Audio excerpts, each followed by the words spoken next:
Welcome to my RD online studies channel पर आप सभी का स्वागत है। मैं आशा करता हूं आप सभी खुश होंगे। दोस्तों, आज हम बात करेंगे इंडियन पॉलिटी की, जो एक ऐसा सब्जेक्ट है जिससे सभी प्रकार के एग्ज़ामों में काफ़ी ज़्यादा क्वेश्चंस आते हैं, जैसे UPSC, MPPSC, MPSI, MP police या इंडिया की कोई सी भी एग्ज़ाम हो, जो जनरल एग्ज़ाम होती है, जैसे किसी भी राज्य की पुलिस सेवा, पीएससी, यूपीएससी, सभी एग्ज़ामों में इंडियन पॉलिटी से काफ़ी ज़्यादा क्वेश्चंस आते हैं। स्टार्ट करते हैं। पहला प्रश्न है, भारतीय संविधान के किस अनुच्छेद के तहत लोकसभा में अनुसूचित जातियों और अनुसूचित जनजातियों के लिए आरक्षण दिया गया है? इसका आंसर है ए 330, अनुच्छेद 330।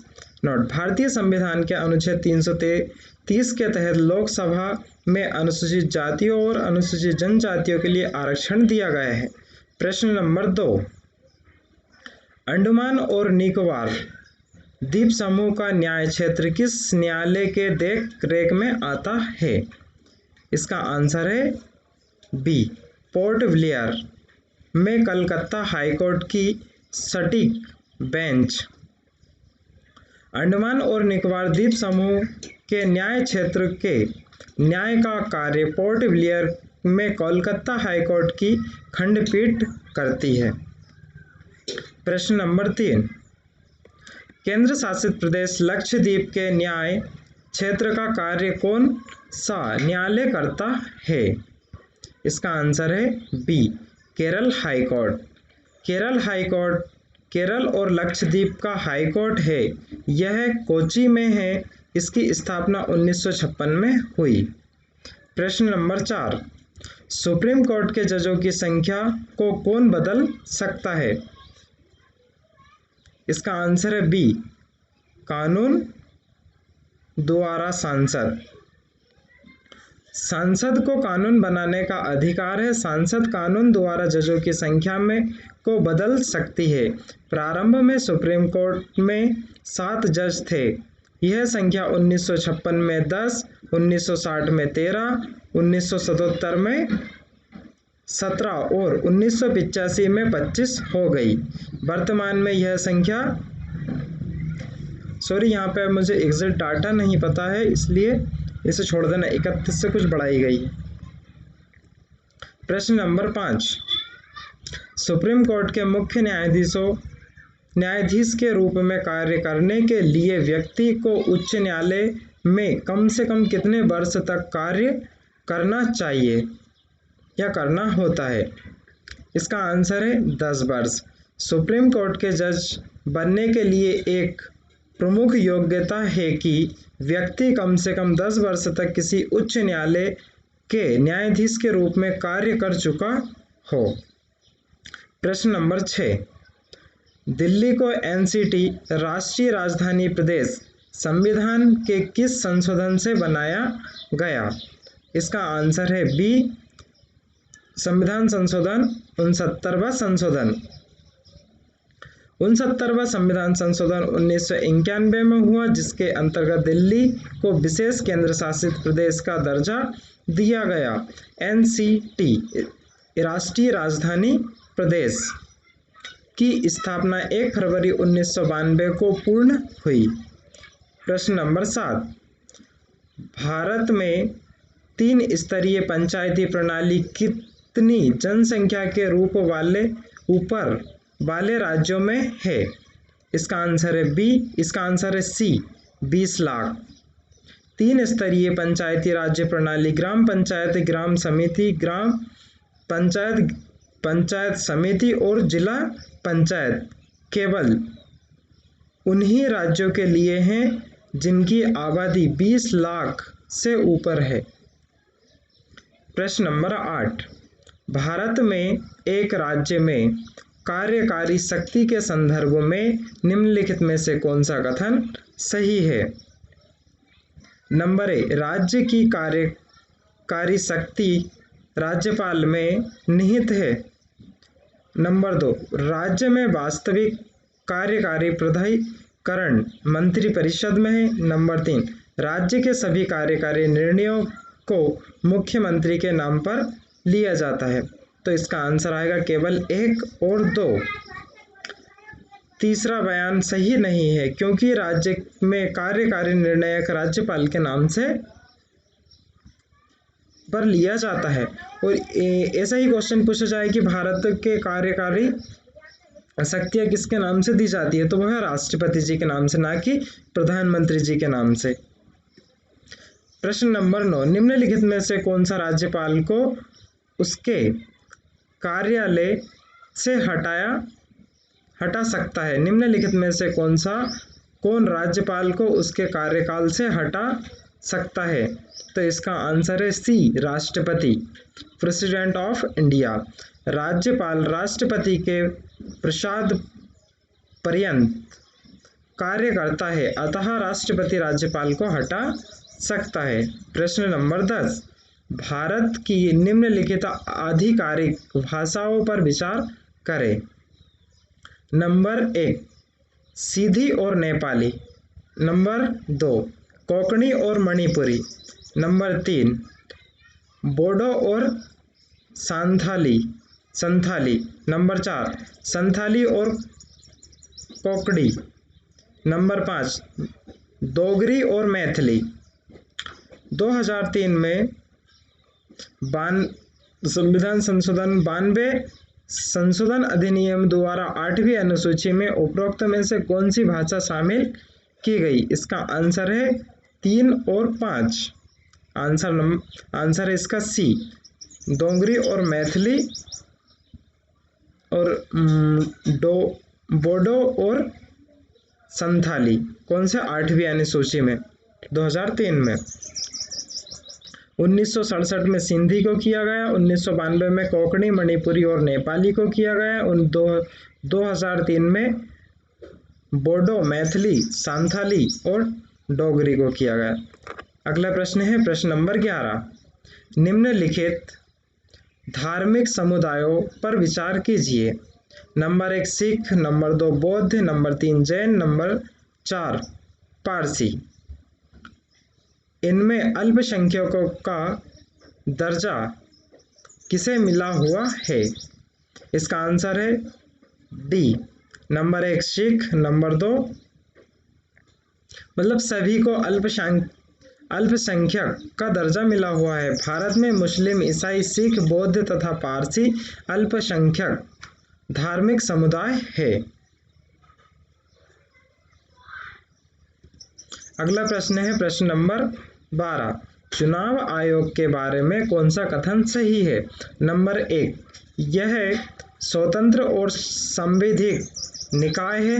नंबर बी, इसमें 6 साल का कार्यकाल रखने वाले सदस्यों का समावेश होता है। नंबर सी, यह राजनीतिक दलों को मान्यता देने से संबंधित विवादों के मध्यस्थता के लिए एक अदालत के रूप में कार्य करता है। नंबर डी, अखिल भारतीय निकाय होने के नाते यह ग्राम पंचायत और राज्य नगर पालिकाओं के चुनाव के साथ चुनावों से भी चिंतित है। इसका आंसर है बी, इसमें 6 साल का कार्यकाल नहीं होता है। इसमें 6 साल का कार्यकाल करने वाले सदस्यों का समावेशन नहीं होता है चुनाव आयोग में। अगला प्रश्न है प्रश्न नंबर 13, संविधान के निम्नलिखित अनुच्छेदों पर ध्यान दीजिए। अनुच्छेद नंबर ए, अनुच्छेद 72 राष्ट्रपति की क्षमता। अनुच्छेद नंबर 2 अनुच्छेद 143 सुप्रीम कोर्ट के सलाहकार क्षेत्र अधिकार। नंबर सी, अनुच्छेद 360 वित्तीय आपातकाल से संबंधित प्रावधान। नंबर डी, अनुच्छेद 148 से 151 भारत के अटॉर्नी जनरल की शक्तियों और कार्य। इनमें से कौन सा मिलान सही है? नंबर 1 और 3, तो इसका मिलान है, इसका आंसर आएगा बी, 1, 2, 3। अनुच्छेद 148 और 151 भारत के नियंत्रक और महालेखा परीक्षक की शक्तियों का कार्य से संबंधित है। प्रश्न नंबर 14, निम्नलिखित में से कौन सा सांसद सदस्य के रूप में निर्वाचित होने के लिए अयोग्यता के आधार पर नहीं है? प्रश्न नंबर एक, इसका सही आंसर है केवल बी, केवल 4। अगर व्यक्ति को निवारण हिरासत कानून के तहत गिरफ्तार कर लिया गया है, उसे रोक दिया गया है। सही चुने, इसका आंसर है केवल 4। अनुच्छेद 102 नोट, अनुच्छेद 102 एक सांसद के रूप में निर्वाचित होने के लिए अयोग्यता। नंबर 1, किसी व्यक्ति को या तो संसद भवन के सदस्य के रूप में चुने जाने के लिए अयोग्य घोषित किया जाएगा। नंबर 1, अगर वह भारत सरकार या किसी भी राज्य सरकार के तहत लाभ का कोई कार्य रखता है तो कानून द्वारा संसद द्वारा शोषित कार्यकाल के अलावा अपने धारक को अयोग्य घोषित नहीं किया जा सकता। नंबर बी, यदि वह अस्वस्थ दिमाग का है तो और एक सक्षम अदालत द्वारा घोषित किया गया है। नंबर सी, अगर वह एक निर्विवाद दिवालिया है। नंबर डी, यदि वह भारत का नागरिक नहीं है या स्वेच्छा से एक विदेशी राज्य की नागरिकता हासिल कर लिया है या किसी विदेशी राज्य के प्रति निष्ठा और अनुपालन की स्वीकृति के तहत है। नंबर ई, यदि वह संसद द्वारा किए गए किसी भी कानून के तहत या उसके तहत अयोग्य है तो स्पष्टीकरण इस खंड के प्रयोजनों के लिए किसी व्यक्ति को भारत सरकार या किसी भी राज्य सरकार के तहत लाभ के कार्यकाल को केवल कारण से नहीं माना जाएगा कि वह या तो संघ के लिए या ऐसे राज्य के लिए मंत्री है। नंबर 2, यदि किसी व्यक्ति को 10वीं अनुसूची के तहत अयोग्य घोषित किया जाता है तो किसी व्यक्ति को संसद भवन के सदस्य होने के लिए अयोग्य घोषित किया जाएगा। अगला प्रश्न है प्रश्न नंबर 15, भारतीय संविधान की 6ठी अनुसूची किन 4 राज्यों में अनुसूचित क्षेत्रों और अनुसूचित जनजातियों के प्रशासन और नियंत्रण से संबंधित है? इसका आंसर है बी, मेघालय, असम, त्रिपुरा, मिजोरम।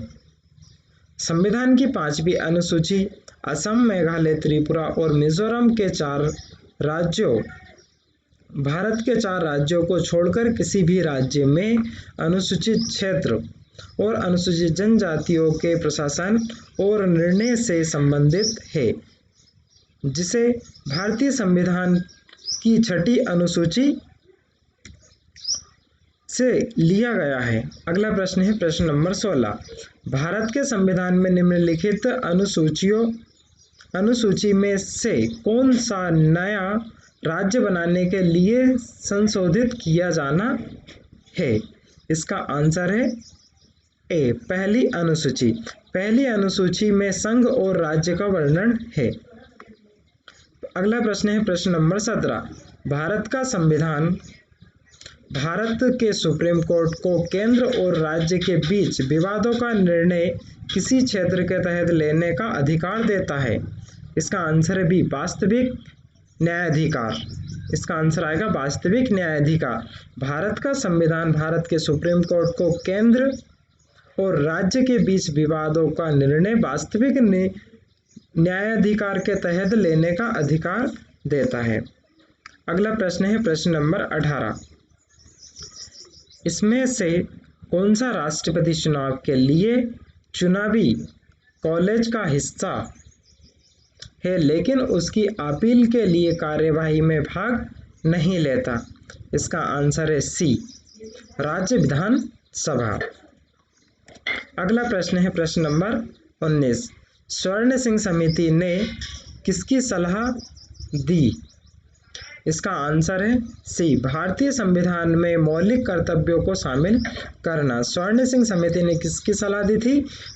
भारतीय संविधान में मौलिक कर्तव्यों को शामिल करना। नोट, 1976 में कांग्रेस पार्टी ने आंतरिक आपातकाल 1975 से 1977 के संचालन के दौरान मौलिक कर्तव्यों, आवश्यकताओं और आवश्यकता के बारे में सिफारिशें करने के लिए सरदार स्वर्ण सिंह समिति की स्थापना की। इसने जोर दिया कि नागरिकों को सचेत होना चाहिए कि अधिकारों के अलावा उनके पास भी कुछ कर्तव्य है। केंद्र सरकार ने इन सिफारिशों को स्वीकार कर लिया और 1976 में 42वें संविधान संशोधन अधिनियम को अधिनियमित किया। इस संशोधन ने संविधान में भाग 4A का एक नया हिस्सा जोड़ा। अगला प्रश्न है प्रश्न नंबर 20। लोकसभा की सर्वाधिक सीटें अनुसूचित जनजाति को किस प्रदेश में आरक्षित है? इसका आंसर है ए, मध्य प्रदेश। मध्य प्रदेश में कुल 29 लोकसभा सीट है, जिसमें से 6 अनुसूचित जनजातियों के लिए है।